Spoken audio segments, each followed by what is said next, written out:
તો રાજ્યમાં 8,000થી વધુ ગ્રામ પંચાયતની ચૂંટણી 22 જૂને યોજાવાની છે। ગુજરાતમાં અનેક ગ્રામ પંચાયતો સમરસ બની રહી છે, ત્યારે થરાદ તાલુકાની મૂર્થલ ગ્રામ પંચાયત પણ સમરસ બની છે। પંચાયતની બિનહરીફ વરણી કરવામાં આવી છે। મૂર્થલ ગ્રામ પંચાયતમાં છેલ્લા 30 વર્ષથી ચૂંટણી નથી યોજાઈ। ગામના આગેવાનો અને તમામ લોકો 30 વર્ષથી સરપંચની બિનહરીફ વરણી કરે છે।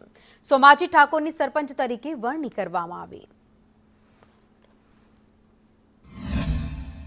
ग्राम पंचायत मने बिनहरीफ चूंटीने आखी परदाए मने बधे मोनती घड़ा मोनती मने सरपंच राखवानुं के मूर्थल गाम में खूब खूब बधी कोमनो मो काम करीश अने मोती बड़े एटलुं बधुं मो आखी कोई लाग वगरनो काम मो पंचायत में रही अने 5 વાર पूरुं पाडीश। मूर्थल गाम में बिनहरीफ सरपंच सोमाजी धीराजी ठाकोर राजी खुशी थी पूरी बॉडी बिनहरीफ करी से बधी समाज 18 कोमनी राजीबाजी हारो विकास करशे।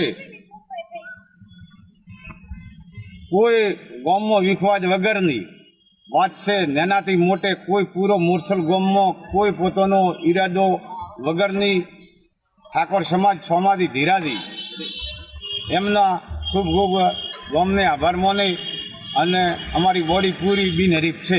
સોમાજી ધીરાજી એ સર્વે સમાજને સાથે લઈને ચાલનારા માણસ છે અને આખા ગામને વિકાસને કોઈ પણ પ્રકારનો ભેદભાવ રાખ્યા વગર સારી રીતે પોતે વિકાસના ટાંપા કરશે અને દરેક સમાજે એમના પર વિશ્વાસ મૂક્યો છે એ વિશ્વાસમાં પોતે ખરા ઉતરશે।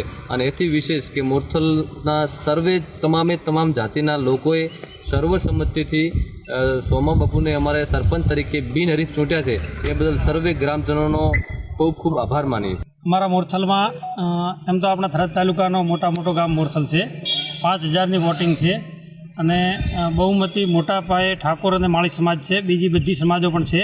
આ વખતે બધા પૂરા ગામે તમામ સમાજો સાથે મળી અને અમારા સોમાજી ધીરાજી ઠાકોર જોની મૂર્તિ છે અને એમની ઈચ્છા હતી હર વખતે કે હું સરપંચ બનું, તો એમને બધા સમાજે ધ્યાનમાં રાખી અને સોમાજી ધીરાજીને બિનહરીફ તમામ સમાજે જાહેર ટેકો જાહેર કરીને એમને બિનહરીફ સરપંચ